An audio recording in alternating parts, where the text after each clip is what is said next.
नमस्कार, आप देख रहे हैं 4 पीएम बिहार और मैं हूं अभिषेक मिश्रा। देखिए, इस वक्त हमारे साथ तमिलनाडु के पूर्व डीजीपी और आरजेडी के राष्ट्रीय प्रवक्ता करुणा सागर सर हैं। सियासत की बात कम होगी या नहीं होगी, ट्रेन दुर्घटना पर आज बात होगी। जिस तरह से लगातार ट्रेन एक्सीडेंट के मामले सामने आ रहे हैं और कभी बिहार के मुख्यमंत्री नीतीश कुमार ने एक ट्रेन दुर्घटना के बाद इस्तीफा दे दिया था। तो हमारे साथ करुणा सागर सर हैं। सर, ट्रेन एक्सीडेंट के मामले सामने आ रहे हैं और ट्रेन एक्सीडेंट इतने बड़े पैमाने पर हाल के दिनों में कैसे देखते हैं?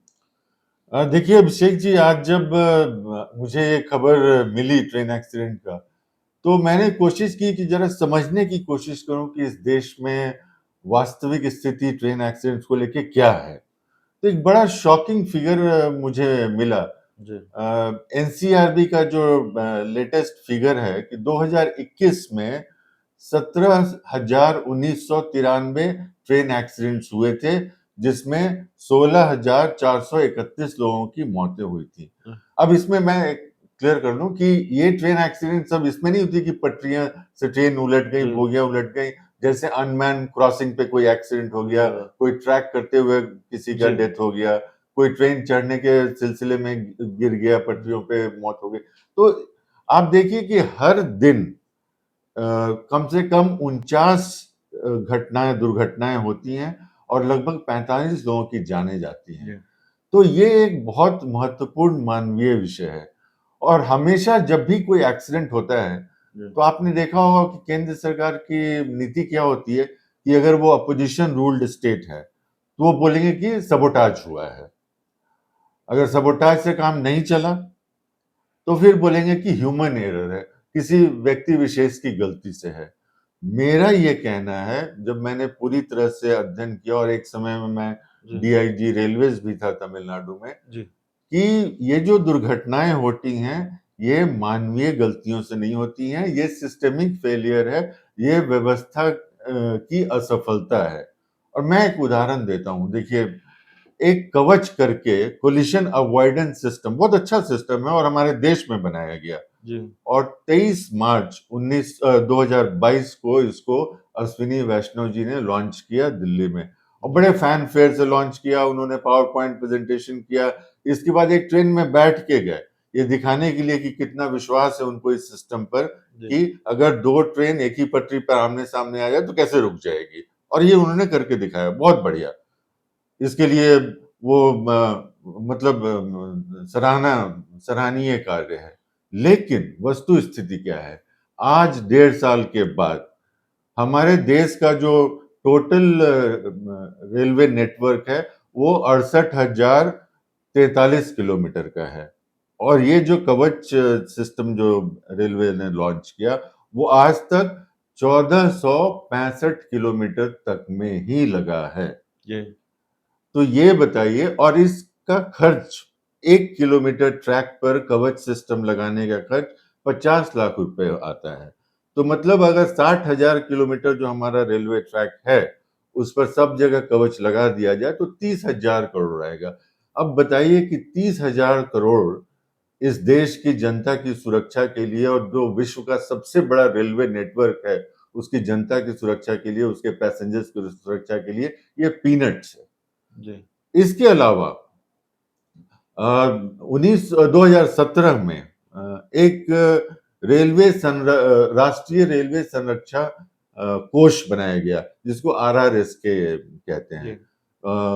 और बड़ा उस समय भी फैन फेयर से अरुण जेटली जी ने अनाउंस किया कि 1 लाख करोड़ के कॉर्पस से होगा, हर एक साल रेलवे इसमें 20,000 करोड़ इन्वेस्ट करेगी।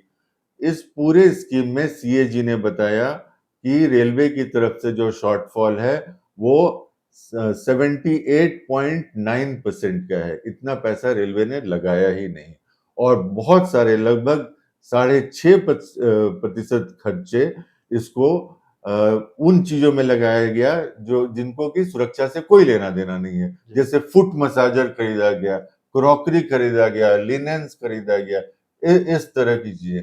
तो ये दिखाती है कि सरकार की रेलवे सुरक्षा के प्रति क्या कटिबद्धता है। और पिछले कुछ समय में आप देख रहे हैं ट्रेंड क्या है, कि एक बहुत महंगी ट्रेन जो एक एकदम एलीट क्लास के लिए, जिसका कि फेयर समझिए कि फ्लाइट के फेयर की तरह है, जैसे ये वंदे भारत ट्रेन कोई है, नमो ट्रेन भी आ रही है शायद। नमो भारत ट्रेन नमो आने भारत, वाली है, इससे जी पहले एक गतिमान एक्सप्रेस जी भी आई।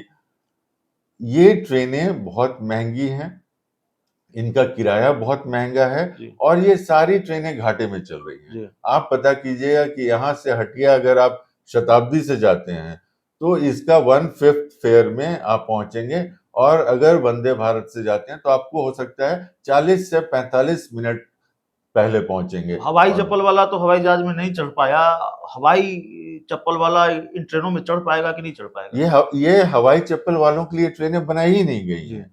ये ट्रेनें बनाई गई हैं बिल्कुल एलीट के लिए, और इसीलिए देखिए कि हर जगह इस ट्रेन का उद्घाटन जब होता है तो प्रधानमंत्री खुद फ्लैग ऑफ करने जाते हैं।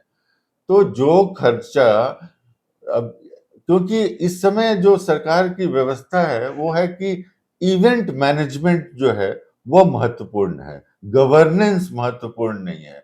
क्योंकि सबको पता है कि ये रेलवे एक्सीडेंट होगा, एक दिन खबर नहीं, आपने चलेगी। आपने कहा, आपने बताया कि आप तमिलनाडु में रेल डीआईजी भी रह चुके हैं। उस अनुभव के आधार पर आपसे ये सवाल है, हमारा हमारा सवाल आरजेडी के राष्ट्रीय प्रवक्ता से नहीं है, हमारा सवाल रेलवे के पूर्व डीआईजी से है। क्या आप बहुत गंभीर नहीं है सरकार ट्रेन एक्सीडेंट को लेकर? अगर कोई राजनीतिक बयान न हो, आप अपने अनुभव के आधार पर कुछ बताना चाहें तो? मैं वही कह रहा हूं कि इस समय जो हालात हैं देश में, जो सिग्नलिंग पे जो खर्चे होने चाहिए, जी जो डिजिटाइजेशन पे जो खर्चे होने चाहिए, ट्रैक रिन्यूअल पे जो खर्चे होने चाहिए, हमारे यहाँ मालगाड़ी और पैसेंजर गाड़ी एक ही ट्रैक पे चलता है, जी और इतना ज्यादा लोड है इन ट्रैक पे कि ट्रैक रिन्यूअल के लिए ना टाइम है और ना पैसा है। और इसीलिए हर जगह आप देखते हैं कि फिश प्लेट खुल गया तो इसलिए एक्सीडेंट हो गया। तो ये जो घटनाएं हैं इसके लिए पूरी तरह से सरकार जिम्मेवार है, क्योंकि इसमें होगा क्या अल्टीमेटली, कोई नीचे के लाइनमैन को किसी को सस्पेंड कर दिया जाएगा कि 3 महीने तक तुम सस्पेंड रहो, उसके बाद सब लोग भूल जाएंगे, उसके बाद वो भी नौकरी में आ जाएगा और ये पूरा मुद्दा भूल जाया जाएगा। तो मेरी ये है कि, और इसीलिए जब मैंने मेरा पहला जो एक्सपीरियंस था और आज मैंने जब अध्ययन करने की जी कोशिश की, तो ये पूरी तरह से क्लियर है कि रेलवे की सेफ्टी जो है वो सरकार की प्रायोरिटी नहीं है। जी और इसीलिए आप पिछले कुछ सालों में देख रहे हैं कि रेलवे से क्या खबर आती है जब प्रधानमंत्री कहीं पे हरी झंडी दिखाते हैं।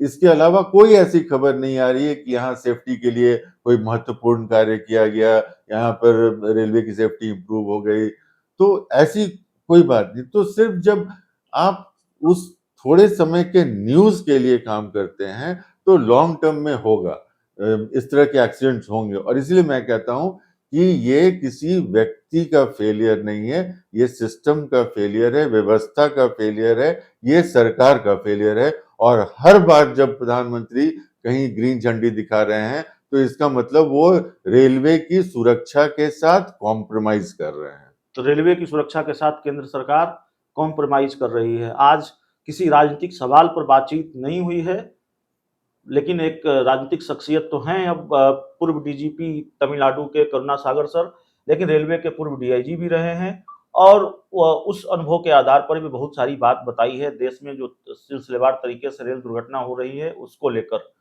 इस पूरी चर्चा में, इस पूरी रिपोर्ट में इतना ही। बहुत बहुत धन्यवाद।